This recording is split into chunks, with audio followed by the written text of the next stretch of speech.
Today, I'm talking to Marissa Goldberg. She's an expert in remote work and guides companies and founders alike towards a future proof workplace. We'll talk about productivity, best practices for going remote, and setting up a remote team of all sizes. Here's Marissa. I found this amazing tweet of yours that is essentially your pinned tweet where you talk about having a successful company that allows you to wake up whenever you want to wake up in the morning.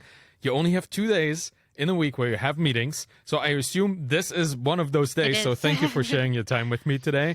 And you work a 4-day work week. Now, to me, this is almost the pinnacle of what an indie founder, a solopreneur, or an indie hacker can reach. You have an amazing story about your company, how you build a business. And I would like to talk to you about everything today, both that story and what you do professionally. So from my vantage point is you have a really firm grasp on remote work, what that means for companies, what that means for employees and employers. You have a very firm grasp on how an introvert can navigate both remote work and entrepreneurship. And I want to talk about all these things with you today in the kind of confines of the indie hacking space. I would assume that you do a lot of consulting and a lot of work with larger enterprise companies. Today, I want to talk to you about how somebody who has 0 employees at this point, somebody with maybe a really small team, and who wants to go into a remote work culture, who wants to bring remote work into their company because they need to grow or they want to grow, how they can go about it, what the pitfalls are, and, how to do this in a way that is actually human-centric instead of just following some odd metric along the way. So thank you for being on today. Let's get started. What is the business that you run, and how did you get to be involved in remote work so much? Yeah, so my business is Remote Work Prep. We offer fractional head of remote coaching for a variety of different clients. So not just big clients, but also like seed stage. And then we also offer products that help people become better managers and better remote workers. We encourage like using remote work to create a better life.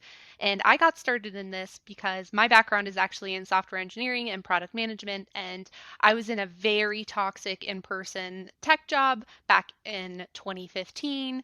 And I almost left tech. I thought like this just isn't the field for me. And then I said, I'm going to apply to one more place and do one more job. And if it's just as bad, then I can leave knowing that I tried everything I could. But if not, like hopefully I could stay in because I love tech. And the job just happened to be a remote work job back in 2015 when it wasn't that all that common. And I fell in love with it. Like you had control over your space, your time. I could like construct my own workday. I could work with people all around the world. It was amazing. And so back then there wasn't a ton of resources out there on how to do it correctly, so I got a ton of things wrong. The company that I was working for got a ton of things wrong, and it really just ignited this passion in me to figure out like how do I do this right? How do I make sure that the engineers I'm leading aren't in meetings all day? How do I make sure that I manage in a way that's people first, while being remote first and juggling all these things? And in 2018 some fellow managers came to me and they're like, hey, how are you not in meetings all day? Like, how are you going about this? And I was like, oh, I could just start some coaching on the side. It'll just be this side project. So in 2018, I started Remote Work Prep. Was never supposed to be anything big, never supposed to be my full-time thing. And, then 2020 happened and, things blew up. And yeah, so now it's my full-time thing and I love my job. I love that story too, because like there's nothing better than a side project that just happened to happen, Yeah. becoming something that is so meaningful and impactful, like in your case, that you're actually helping a whole generation of businesses of all sizes to figure out how to apply this thing that everybody else is doing badly in a better way. Right? But like I remember too, in 2012, I worked for a company in San Francisco and I was German. So I was in Germany working remotely for a company that was 9 hours behind, I guess. Like it was Yeah, a that's whole lot of rough. time difference. And that was super frustrating because I essentially shifted my day to live on San Francisco time. Oh, That sucks.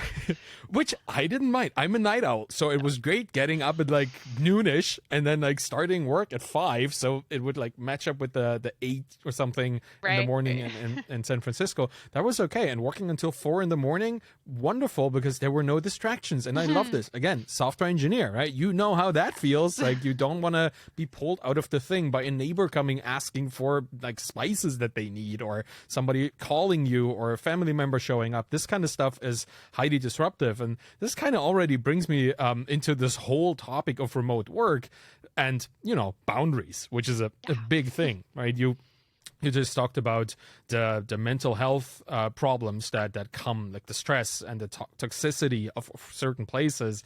That can exist in any kind of work, in any way of working. And I kind of want to talk to you about this, first off, because I've been on the not just on the edge of burnout, I've been mid burnout twice in my life, once actually in that company, like working remotely for a company that it's like a Silicon Valley VC funded startup. And you know how those work, right? They expect you to work a lot of time. And back then, nobody really understood that presence does not mean productivity, right? Like presence in front of a screen does not mean that you actually get work done. And I was very much in a desolate space that it took me quite a while to crawl back out of. And I would like to give people an opportunity to avoid that, both for themselves and for their employees. So let me just start in a very generic kind of question, or in a general, very large scope question. If you were, and you are, a founder of a small business, and you would want to grow a team, and you know it's going to be global, because which founder can afford just local talent? Like, you look all over the place.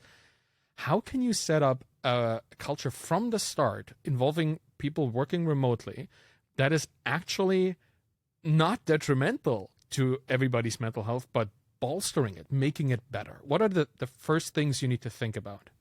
Yeah, I don't think that there's one right approach to go about this. So the very first thing I always recommend to, new founders coming to me being like, "Hey, I want to go remote," is just start questioning the default. So Mhm. what have you been used to your entire career that may not actually be working for you? So like being in tons of meetings, that might not be Mhm. working for you. Your 9 to 5 schedule, that might not actually be your peak time. So like you were talking about, you're more of a night owl.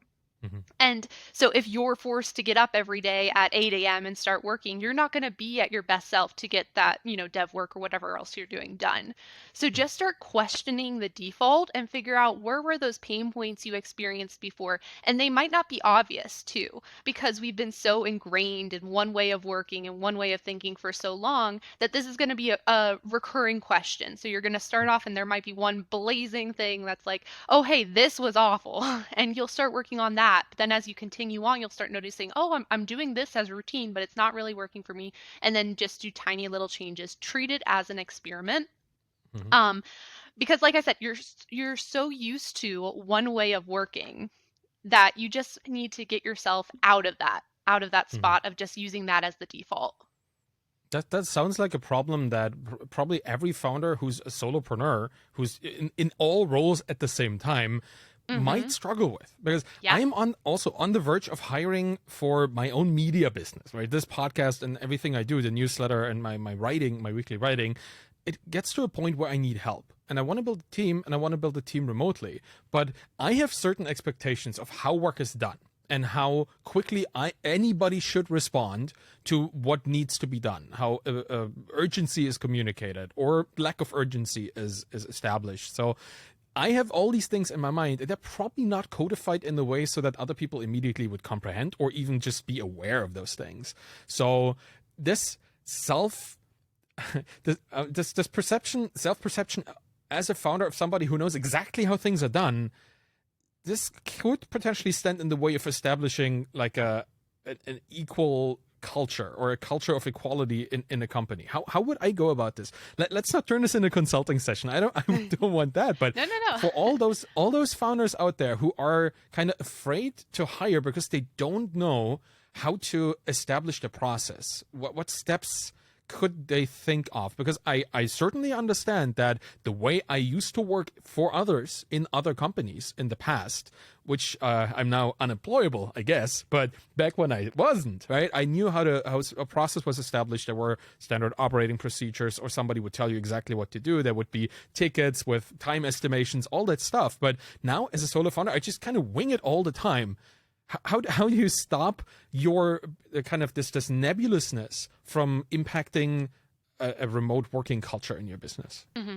So there's a couple things there. So first, I would recommend, like, if you are a solo founder, don't feel like you have to hire people. So I think that's something that a lot of people fall into. They're like, oh, Mm-hmm. I have to create this business and it has to be as big as possible. It doesn't. Like, so for me, I've actually held my company back because I'm not ready to hire a full team. I was very Mm-hmm. burnt out when I officially went full time on my business, and I just needed that space to not be a manager. And so I've Yeah. held my company back because of it. So if so first ask, like, hey, do I actually want this? Then if you do actually want it, the first thing to do is to start documenting, because you don't want to be in nonstop calls with this new person once you hire them. So you need to write everything down, write step by step, create Loom videos of exactly how you did something. If you do something the same way like twice, like just document it. So just document everything, and then when you're hiring, the traditional way to hire is you put up a job posting, then you get a resume, and then like you interview with questions, and then you hire that person. Now that traditional hiring process does not work for remote teams, and the reason why is because it's not targeting the things that you need from remote work. So with remote work, you're very autonomous. You shouldn't be in meetings all day. You shouldn't be handheld. So you need to have that autonomy and that initiative. You need to have like that proof of work. That's more important than like how you present yourself. So with the standard interview process, you're not targeting that at all. So instead of doing that, start with things like contract to hire, where you trial someone out for 3 months, or you do a test where you like put out like, this is what a typical 3 hours day in your life looks like, and then you do a test, and then they respond with like how they would go about that. So aim for more proof of work rather than standard measures of interview. That's a very, very interesting idea. Okay. Because I gotta say, in just really from my own perspective, like that way of hiring, as you described it, the traditional way, that's all I knew, right? Yep. That's all I kind of know, because it's just it's also a much different kind of relationship that you build with a person, right? If you want them like as a full-time employee, at least in the traditional sense, it always feels like this person is going to be part of the business forever. Right? It's kind of where people get their watch after 50 years of service to whatever kind of company. I think that feels like that time is over, and it's more project based to begin with. Honestly, that was a reason why I got my second burnout while I was building Feedback Panda with my partner Danielle. We did not hire, even though we had to, or we should have. Right? We went for a long time where we didn't need to hire and didn't want to hire, and everything was great. But then there was so much work that it kind of stressed me out as the only technical person in the business, and I should have just gotten somebody else to help me. And I didn't, because I only knew either somebody does not work for you at all, or they work 40 hours a week on a contract. That was kind of the mindset, this weird binary mindset I was in. But there's a lot in between, right? Absolutely. Absolutely. Yeah. There's so many changes now. And this goes back to what we were talking about before, where we question the default. What isn't working? This binary way of life where you're working 9 to 5 or you're unemployed, like that's not the only option anymore. And if we're not using the changes like remote work and this future of work concept, if we're not using these changes to create a better life, then what are we doing? Yeah. Yeah, absolutely. Yeah, interesting that is like the purpose of work being not work, but work and life, right? It's this whole nebulous kind of work-life balance thing that is coming out so much more as an actual topic of discussion for people now, because they are living where they work, which is that's also something I really wanted to talk to you about, because I am sitting here in my little studio with my little lights and my little camera and my computer, but that is not the most conducive place for deep work. Absolutely. It's a very conducive place for communication, but not for deep work. What do you think of like physical office space in your home? How should people approach, or what kind of options do they have in that regard? There's a lot of options, and this is a problem that I see come up again and again with the people I coach, is that they hear this one advice that's said over and over, and it drives me crazy. But it's basically said that you need to separate your work and your life. You need to have physical boundaries, and so they tell you to create a physical office in your home. And to me, this is just replicating office work. And the reason why you had your own little desk in the office is because they only had, so many spots for so many people, and you needed to have a designated spot. At home, you don't have to keep doing this. What's actually more important than physical boundaries is virtual boundaries. Because in remote work, what we're doing is all on the computer. There's rarely remote work people who are working with their hands and like physical objects. It's all, very virtual. So what you need to do is set up like separate browser profiles so that you can't access Twitter and your, work email at the same time. They need to be separated so that you can kind of create this boundary between like, this is my work and this is when I'm, deep work focusing, all that stuff, and not getting distracted by Twitter. And this is when I have my personal life and I'm not getting distracted by work, because that's just as equally important. So when it comes to physical boundaries, what I actually recommend is to create little work zones specific to the type of work that you're doing. So like right now I am in this little, office space with my lighting and tech and all that stuff. And like you said, this is not conducive to deep work. So I am on here when I'm on calls. And that's pretty much it. Like I am not in this space when I'm trying to actually write, or I'm trying to code, or I'm trying to get anything meaningful done, because it just wouldn't work. And I've tested this out where I've used like my specified zone for writing versus in here. And I'm doubly as productive over there because the distractions aren't there. I don't have the multiple screens and all that stuff. So I suggest creating multiple work zones. And this doesn't mean creating multiple offices in your home. So that's another common misconception. They're like, oh, I don't have enough space for that. I'm like, no, no, no. So like thinking about like when you're writing, I want to be, when I'm writing, I'm not saying this is for everyone, I want to be cozy. I want to be in a room where I just feel very comfortable. So I can work from my bed, and I got a little adjustable bed so I can like sit up and write. And that's where I write best. Or like going from the couch or the dining room table, or creating a little desk space in the loft, or going outside the home. So if you're not like me where you want to be home all the time, then maybe you go to like the library and you get some quiet work done there, because of course libraries are very quiet. Or you go to the coffee shop when you need to have kind of like, that social interaction around you, depending on the type of work. So just assign different work zones for specific type of work, and that will actually increase your work productivity rather than just having one office space. It also makes it much easier to kind of distribute your work throughout your whole day, not just have this big chunk of I'm sitting in my chair, this is work for 8 hours, I'm not moving. Yeah. But yeah, exactly, right? Because even in an office setting, you do get up from work. You have this kind of transitional mode where you go into like lunch mode, and then you go back to work mode. And you have these little habits where you just hang out at somebody else's desk for a second, like inviting them over, and you go to the same place. Like there are these little rituals that we have. Is that something that you recommend for people to develop in their own home office spaces as well? Absolutely. I actually recommend integrating rest into work, because I believe it enhances your work if you're not just like, heads down for 10 hours. Like that just burns you out. And so back when I was like a coder and I'd be like, oh, I have this bug, I have to figure it out before I can like leave my desk, and I'm not going to be done for the day until then. But if I had actually like left my desk and went for a walk, all of a sudden that solution came to me without the forced pressure. And it's much more healthy on the level of like, I'm working less hours, but I'm getting more quality work done. But then I'm also like not burnt out, which is a huge thing, because that burnout carries over not just that specific moment, it carries over days or weeks or even months or years at a time. So my job is to just kind of like constrain that as much as possible and make sure that if there's any friction, it stays within today and doesn't carry on till tomorrow. Oh, that's genius, because that kind of burnout also carries into your personal life, because there's very little boundary between my basement and the upstairs. Right? There's a little bit of wood up there. That's the boundary. It's just very thin, and the burnout doesn't stop at that boundary, right? If you feel negative feelings, negative emotions, you kind of carry them around with you. And if you are in your home, it's quite likely that something or someone, if even worse, will feel that as well. Hopefully, just passively, but there's always kind of tension. Very cool. Like that, noticing that, and just even having that as a concept. I think to understand that as a concept already makes your approach to work quite different.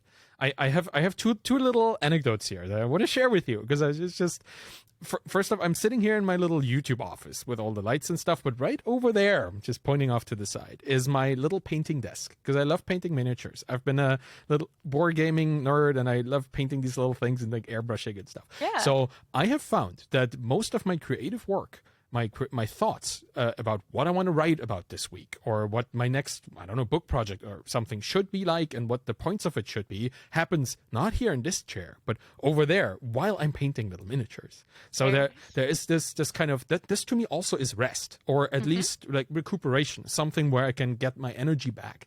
And in that moment, it opens the floodgates for creativity, because it's by itself a creative act to paint. But it's just a more physical, like a kind of like artisanal act, right? Not a thinky act. Like all our knowledge workers always kind of focused on brain to computer communication, but it's really just like brain, hand, paint, miniature. So that really helps me opening up these things that my mind kind of blocks during the day of regular computer work.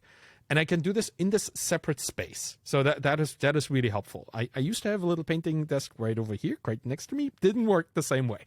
When I physically move, my brain also physically changes.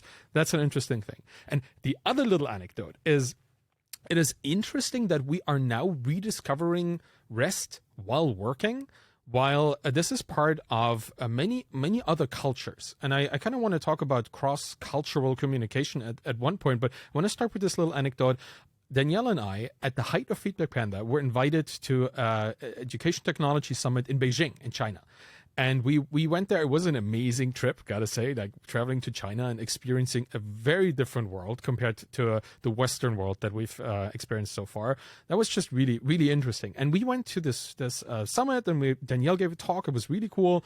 And then we were invited to tour a couple of companies in Beijing, like Baidu, these level of companies, like the Google and Facebook equivalents in China. And we went to their offices and we checked out how they work. They just wanted to show us around to make sure we see how China's digital economy is booming. That's kind of what it was. Right? It was a politically motivated show, but it was awesome, because I got, for the first time in my life, I saw people sleeping at their desks. And while this is maybe not the best thing, and I quite understand, like, overwork, while there is this culture of working 6 days a week and many hours a day, questionably good for your health, right? But I saw people napping at work on their desks, and that was really, really exciting to see that this is acceptable, right? That it's not butt in seat, and you better focus on your screen, and if I don't see you move your mouse for 2 minutes, you're clocked out. That kind of mentality that we have, particularly in remote work. Like when I was remotely working for the company back in 2012, 13, we were using tools like Odesk was a big thing back then, like this kind of what is now Fiverr, these kind of platforms. Yeah. And they had a software that you had to install to track your time that would take screenshots at random intervals between 30 seconds and 5 minutes. Don't get me started on that. I can rant all day about those things. If you would like to rant, now is your chance, because I hate it just as much. Isn't that like an intrusion and a completely perversion of productivity? Absolutely. And like we talked about before, if you're going to work remotely and you're going to do it well, you have to have autonomy and you have to have that initiative. And those things do not encourage that whatsoever. And when it comes down to it, it doesn't even prove that you're working. Because this is showing like, oh, I'm looking like I'm working rather than I'm actually being productive. So let's go back to like that coding bug case. It doesn't look like I'm working when I go take that walk, but then that solution is triggered. It wasn't triggered by me sitting at my desk and just staring at a screen all day. It was triggered by removing myself from that environment. So if someone had taken a screenshot of my computer at that time, they're not going to actually see that. They're going to see, oh, I'm slacking. That's not the case. And to try to replicate what we did in the office that was based off a very different type of work, it's not knowledge work. Knowledge work is very different from like working with your hands or building something where that's more applicable to what you're talking about. And to just apply it without any thought of like, what harm is this doing? It, yeah. Yeah, there seem to be a lot of policies that people just unquestioningly took into remote work.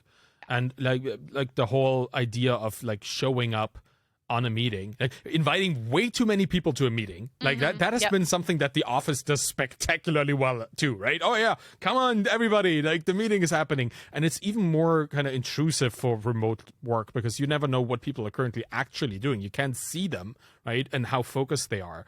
Do you know any other kind of policies that we just unquestioningly take over into remote work that we shouldn't? Are there any good examples there?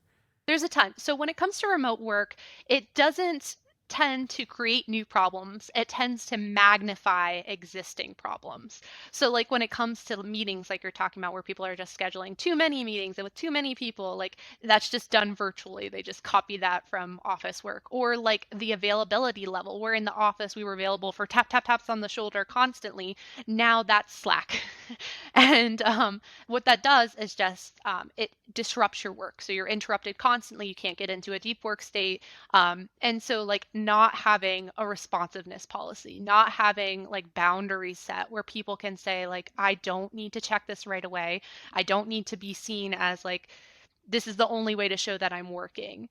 So I typically recommend that every single remote company have a responsiveness policy, which tends to be about 24 business hours. In most cases, you don't need a response on, outside of that time. You don't need it immediately. And you're going to burn people out by having Slack open all day and then just checking that and not getting any real work done because they're just responding all day. They're not actually getting any core work done. So, yeah, that's one level. Do you have any advice for the flip side of this? Because it sounds like a really good idea to have a responsiveness policy for the business part, because that makes it very clear how you can be reached and what can be expected of you. But if you're at home and you have family at home, particularly small children or partners who may not completely understand like your level of deep work, how involved you are, and how much you need this kind of in the zone work to be undisturbed. How do you communicate it to your local peers at home? Because I feel that's hard, right? It is, absolutely. And this can be tied back into work zones. So you can say, if I'm in this specific place, that means like I need space. I can't be interrupted during that time. But also give them like, I'm typically in this place for like an hour and a half. And then I'll jump out to have like, a little moment where I'm separating myself from work. And then that's when you can talk to me. Or like have a red light, green light, yellow light policy where like if it's red light, absolutely don't come in unless it's a huge emergency. Green light, you can come in as needed. And yellow light, only if it's like, pretty important. So you can hang that on your door and you can assign different ones. For small kids, that tends to work really well. But yeah, it all comes down honestly to setting expectations. If you're talking about the company side or you're talking about the family side, what causes issues is when you don't make it clear what you need and what you want. On either side. So thinking about it in those terms where you're being very upfront and you're communicating everything can help in a big way. This sounds like just good management sense, right? To set expectations both for what you want and for what you think they will do. Yeah, that's.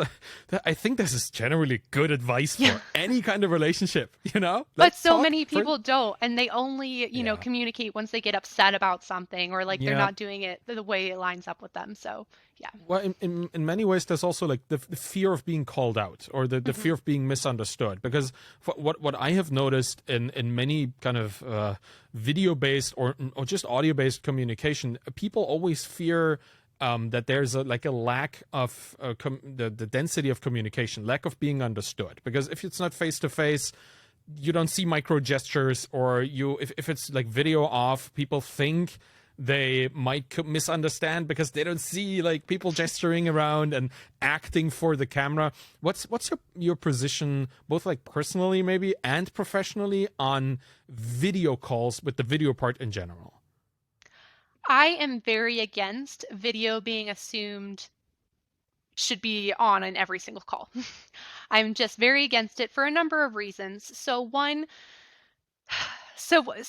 when it comes down to it, you are acting for the camera. You do Yeah. have, gestures, you have a mask, you have faces, like you're not gonna, okay, so your boss says something stupid. You're not gonna be like, Mm. oh, that's so stupid. Like when you're on Mhm. camera, it doesn't change that fact that you're gonna have that mask on. You're gonna not really show that to the camera. So you're still not getting that full communication across.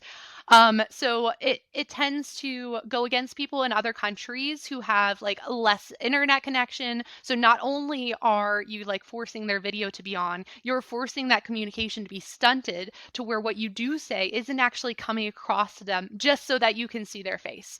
And so then it's not really actually about communication. It's about your own personal need to see someone else's face and to put that onto someone else. It also tends to be harder for women or for people who are primary, like they're the parent in the house and they have to, juggle their kids at the same time, and they might be able to do that at the same time as a video call, as a call, but they're not able to do that if video's on because people are going to perceive them as less productive. Or like people who want to take a walk during the call and not be stuck in an office environment all day where they are zoning out because this is just too much, versus if they were walking, they could solely focus and solely listen to what was going on and think things through.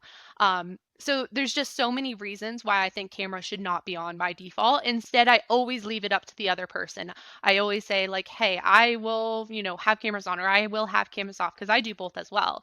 And then I'll leave it up to them. I have no expectations on your side. Let's just communicate and see what's right for you. So especially when it comes time to like brainstorming, I tend to recommend keeping cameras off. When it comes time for things that are social, that's when I tend to recommend like, hey, try to keep cameras on, but like don't enforce it. Well, thanks for having a camera on for this call. Of course. That's really nice. Yeah, but because in a conversation where you get to know each other, it definitely is a very different thing than if you talk about feature XYZ and its implementation details. Yeah, that's the thing. Like in an office setting, you don't have that choice, or you don't have to make. Maybe that's the difference here. You don't have to make a choice. You're just there or you're not. Right, but with the virtual abstraction layer in between, so now a different story. I have another little anecdote for you, which kind of supports this case, because I have a friend that I regularly talk to back in Germany. Right, I moved from Germany last year to Canada, and we're now 6 hours and many hundreds of kilometers apart, but we still want to chat. And he is quickly overwhelmed by sensory input. Like he doesn't like to have like 7 different things happening at the same time. He wants to be able to focus on the conversation. So whenever he's in that mood, in that kind of state, we turn off video, for both of us, right? He turns off his, I turn off mine. We just have a chat like on the phone, as we all did for the last 30 years, and nobody had a problem with, right? And usually that leads to a much deeper conversation because there's less distraction. We don't have to look for gestures because they're just not visible. So might just as well assume they're not there.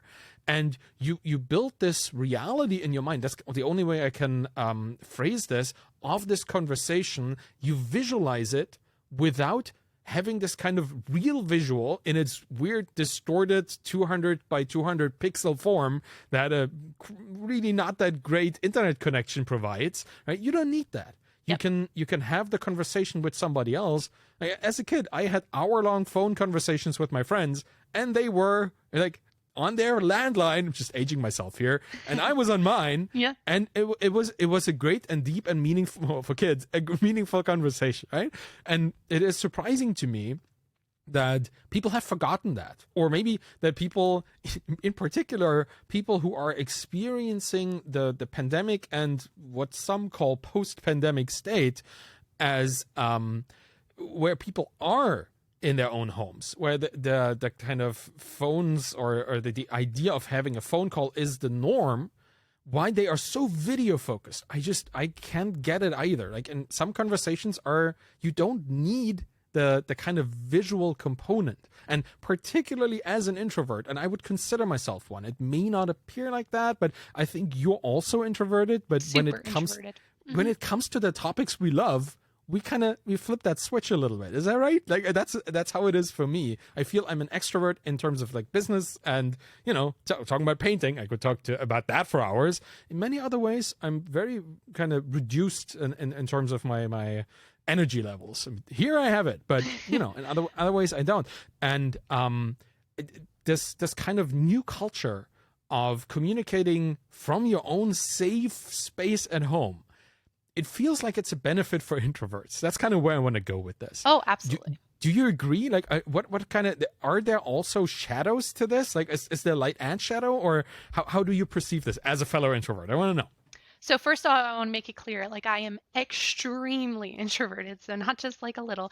And I don't think so when it comes to being introverted, it's more about your energy and how it relates to like being around other people. And so, like on this call, of course, I'm going to have a fun time. I'm talking about one of my passions. This is great. However, I'm not going to stack like 5 of these calls in one day. This is the only call I have like this because I'm going to get off this call. I'm going to be like, whew, like that was a lot for me Me as an too. introvert. Yeah. Me too. So it comes back to that. And I wish more people talked about the energy savings you get as an introvert, as an extrovert, as anyone, just from being away from an environment that you have no control over. So in the office, I wouldn't realize how much that affected me until I went remote. And all of a sudden, not only did I get time back, so we talk all the time about the time savings because we no longer have to commute and we can, like, do our work day better so that we can get more done in less time.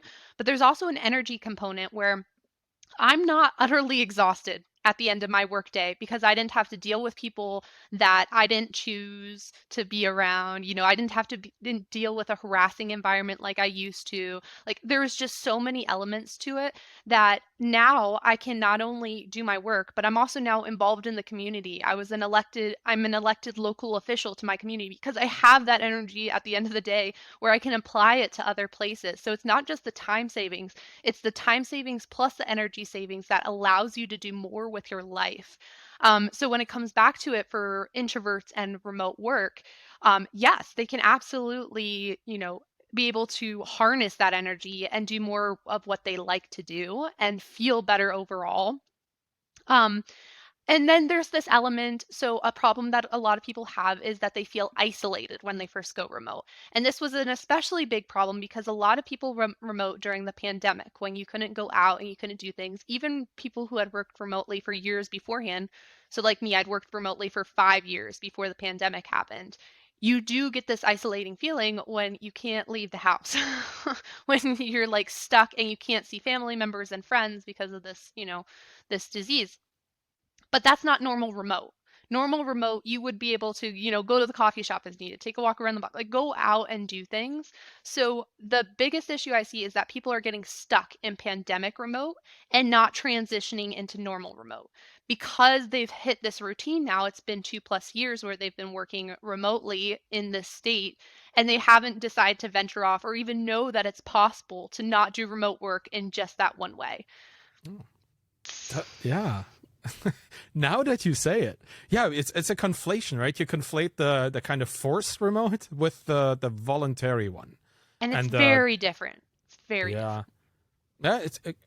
Is it like I'm always trying to think of this in terms of boundaries, right? Both the boundaries that we set for ourselves, hopefully, and the boundaries that are set for us by the external forces in our lives, either our employers or our government, right? The kind of restrictions that we have.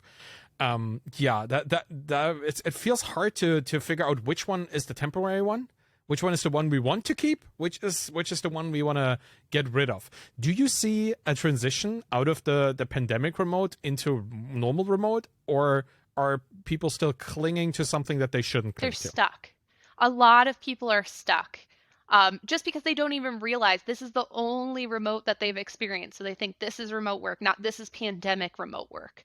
And so that's why I'm trying to label it as like, hey, this is something completely separate and to give people tools. So I have like an article on my website on going from pandemic remote to normal remote work and the exact steps you need to kind of like ease yourself in. Because like I said, when it comes to remote work, there's no one right way. And this can be very it can either be very freeing to some people. They're like, "Woohoo, I can try whatever I want," or it can be like, "Oh my gosh, too many options. I can't do this." Like it's just completely overwhelming.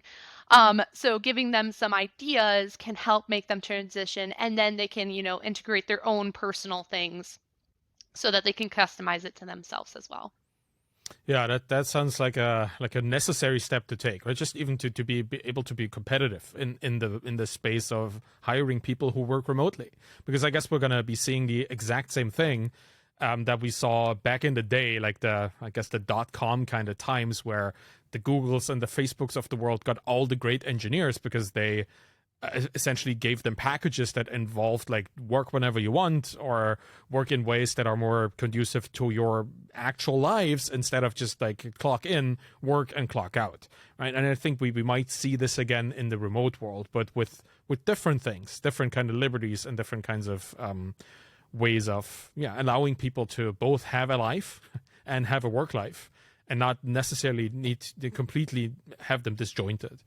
That's always a problem for me. Like, and as an entrepreneur, in thinking about hiring people, I also don't want to overreach. I don't want to call somebody and say I need this done, and they're like in the middle of cooking a risotto, which I know takes like at least 45 minutes, and that's something you don't want to mess up mid risotto, right? Of course. Like I feel it's kind of hard to involve myself in this, and I'm saying this like as somebody who wants to hire, without overstepping. Like, do you have any idea how I could solve this problem? Like, just my mental blockade there? Like, Absolutely.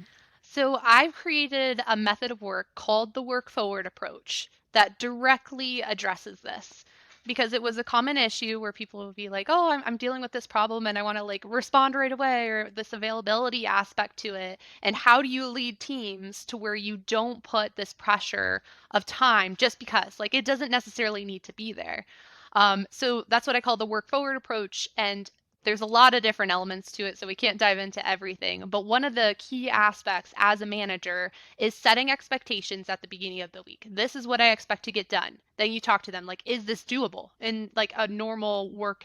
And I don't define like, oh, is this doable in 40 hours? I say, is this doable in your healthy work week? Because that might look different to everybody. And then if they say yes, and then I'm like, okay, so then I expect this to be done by, Friday. Like this is what's there. And if they get it done in 2 hours per day, or they get it done in 5 hours per day, or whatever it is, like they decide that. They're the worker. They decide how it's getting done. As the manager, I'm just saying the what and the why. So just be extremely clear on those two things and set that expectations, and then give them free rein because they will make it happen. That is so different from most of the advice and just traditional teaching of how you should manage people. Yeah.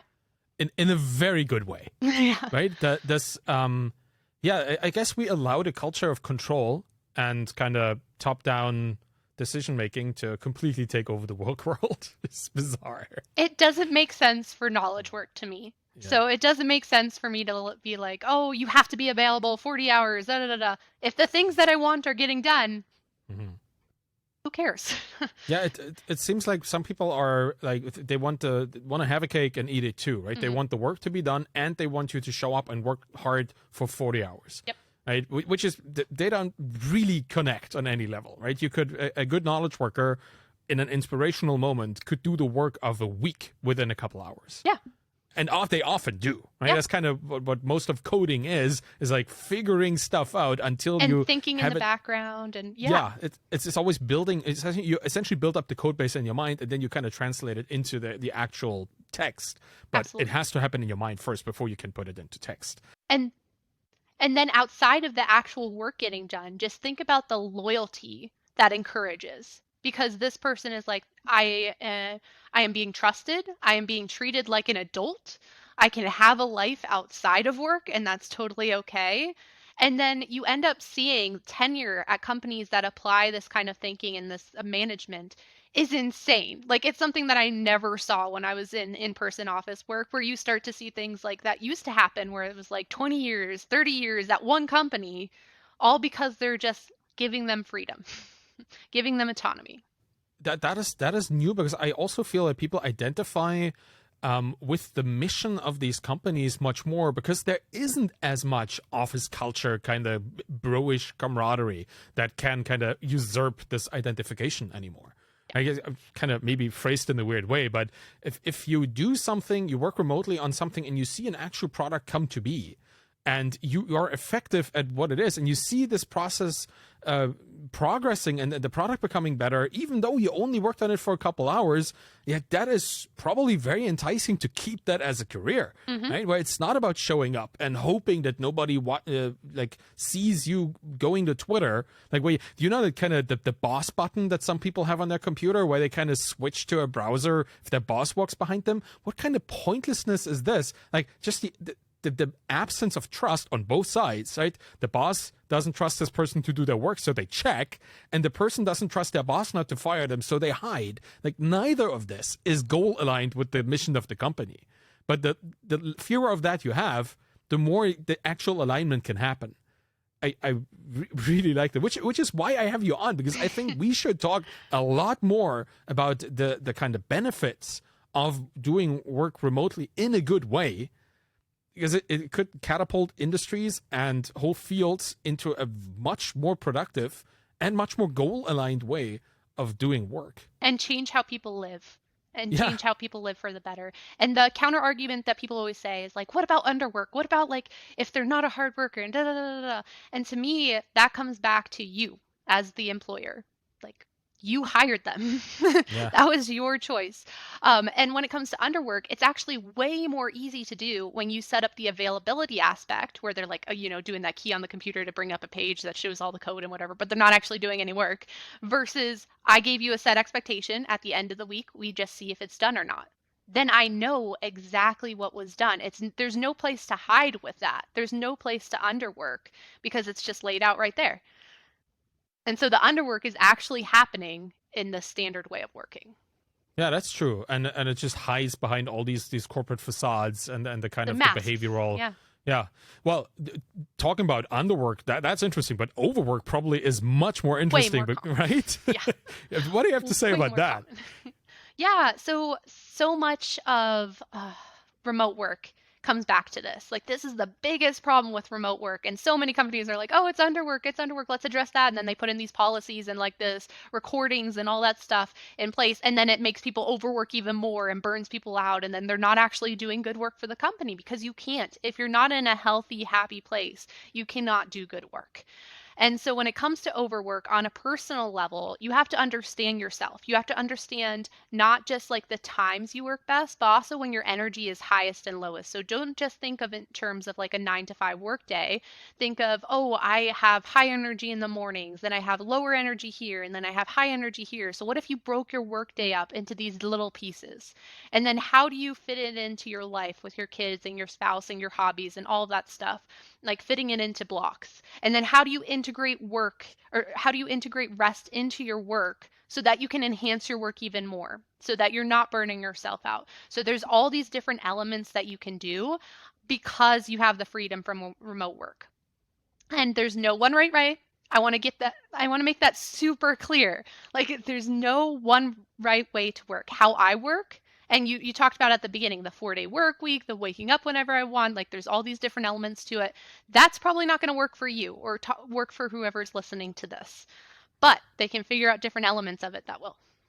Yeah, definitely. And I think that is just entrepreneurship in a nutshell, right? Like, even any advice in our field is like, it's probably anecdotal, and pick the things that are interesting, do your own experiments on it. And if that works for you, wonderful. Yeah. Then that advice, that is the maximum of capacity that advice can actually impact your life. Mm-hmm. I want to talk about policies again a little bit, because I would assume that lots of companies have underwork policies, because that usually is the reason why people get fired, because they didn't, right? Way too many. But I honestly would not expect there to be too many overwork policies. Do you see anything like that, or do you see that changing? Every company I work with has overwork policies because they're incredibly important. And like I said, if your team members are burned out, they can't do what you're paying them to do. It's as simple as that. So we put in policies in place around like time off.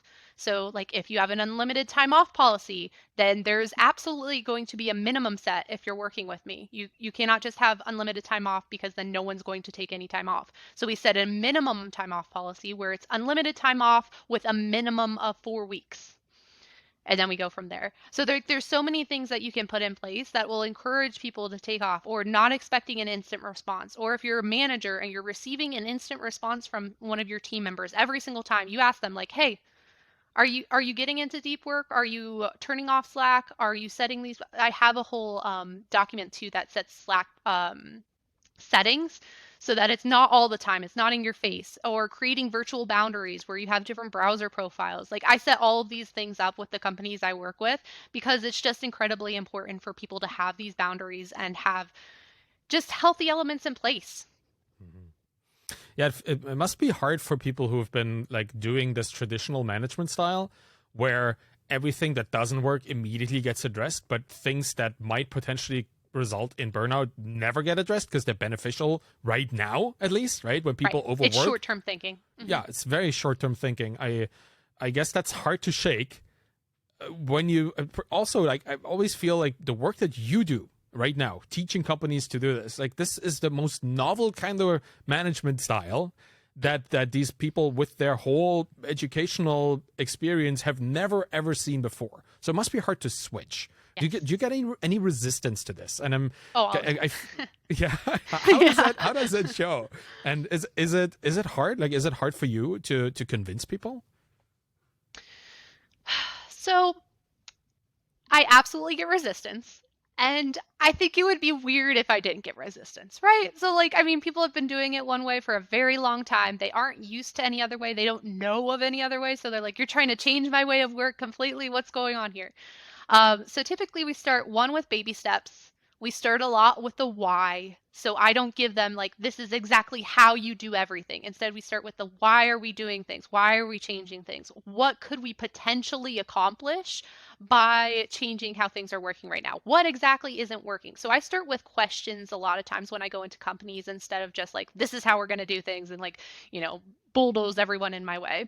We start with questions because, like I said, it needs to be, customized and adjusted for each person, each company, and how they do things and what's not working for them right now. So that's what we're going to target first instead of target everything. And then the other thing is, like, you get a lot of people who, when you approach it that way, when you approach it from a place of empathy and questions and not just like, I'm always right and you're always wrong, then they come out and be like, oh, this thing really hasn't worked for me. Can you maybe help me with this? And then you build trust along the way because you take those tiny things that they say aren't working and you fix them for them. And then all of a sudden they're like, oh, wow, you're helping me. So now I can open up even more and even more. So it's definitely a process. It doesn't happen all at once. And every time I go into a new company, I'm like, like we have to start this whole trust building process all over again. But it's also so powerful because you see these companies that have been doing things one way for so long, easing their way into a new way of work that's changing the lifestyle of every single person in their company. And that's why I keep doing it, because it's hard for me, going into these companies, but seeing the end result is always so worth it. That is so nice to hear, that you find that you see results from your work and you use that feeling to go and do it for somebody else who needs to be convinced again, who is again having the same little issues. I assume it's always the same problems, or at least like generally very similar problems all over the place. I remember that from my own consulting work when I was doing this, like maybe like 6 or 7 years ago. It's always the same. You go into a company, everybody's like, who's that? Like, what are they going to tell us, right? Like, they have no idea like how we work and what we want to do. And then over time, you build these little relationships. You hang out with them. You may even go like do some after work stuff with them, or have a call that is not necessarily just business, but just relationship building. Social calls, I guess is what you call them. And over time, they notice, okay, we are actually aligned. You want something, we want something, and it's the same thing. We just come at it from different perspectives. Now, that is your business. And I kind of want to end this conversation with a little look at how you're doing. Because, like, obviously, you talk a lot about other businesses and their employees, but you are also a founder, right? You are somebody trying to make a living from doing this. And as an introvert that is prone to burnout, myself, I would like to know, how do you deal with not burning out, talking about burnout all the time? You know, Yeah. like that's pretty meta. But Yeah. how do you keep doing what you do? So I am an incredibly ambitious person who has burnt out many times in the past because of that. And the thing the thing is that you have to know yourself. So this is one of my 3 keys for remote work as well, is you have to understand yourself in depth. So I track things all the time. I track my energy levels daily, my moods daily.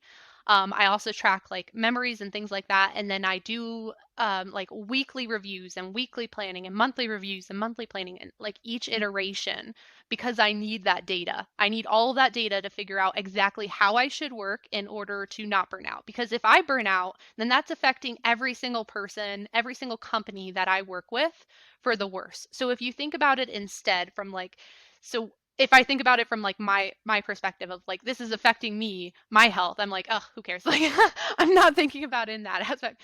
But if I think about it like how is me burning out affecting other people, then I'm like, whoa, okay, so I need to change this. And that's obviously an issue that I still need to deal with. But this is what works for me. And so there's so many different things. So I create virtual boundaries like we talked about. I track everything. I adjust as needed. I'm able to see now with my data trends on like if my energy is low for a certain period of time, whoa, something is wrong. I need to adjust this right away. And that's why I track things on a daily level. So I'm not just getting there when I'm officially burnt out because then it's too late to apply a solution. I want to avoid it before it happens. And so I use those triggers to identify what needs to change. Another big thing that I did this year that has led to 0 burnout episodes this year. I'm so proud of myself. Like it's Hmm. almost the year end. It's like what, November now? So Yeah. close. Is at the beginning of the year, I recognized that the year before when I had officially gone full time on my business, I hadn't taken any time off. And it was because like I had taken like weekends and that kind of thing, but no vacations.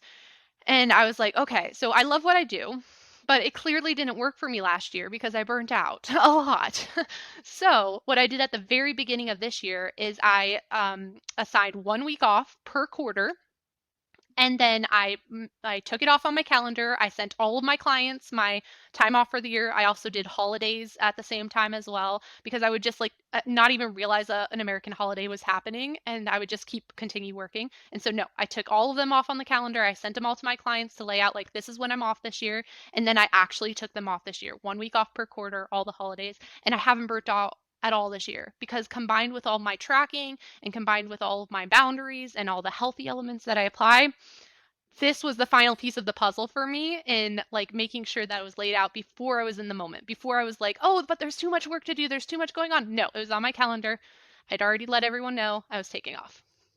Congratulations. That is such a smart way of dealing with your own stuff. Like Yeah, you know how you do things and then you actively work against it to exactly. provide yourself You're your with a best better way. opponent. Like you Yeah, know you. right. But that's why that's kind of the whole monkey mind, lizard mind, and conscious mind, that they're always in a constant state of fighting. It's like what imposter syndrome is too, right? It's not your presence as a intellectual being that is an imposter or feels like an imposter. It's like some nagging voice from the evolutionary ages ago telling you, don't change anything. That's kind Yeah. of what it is.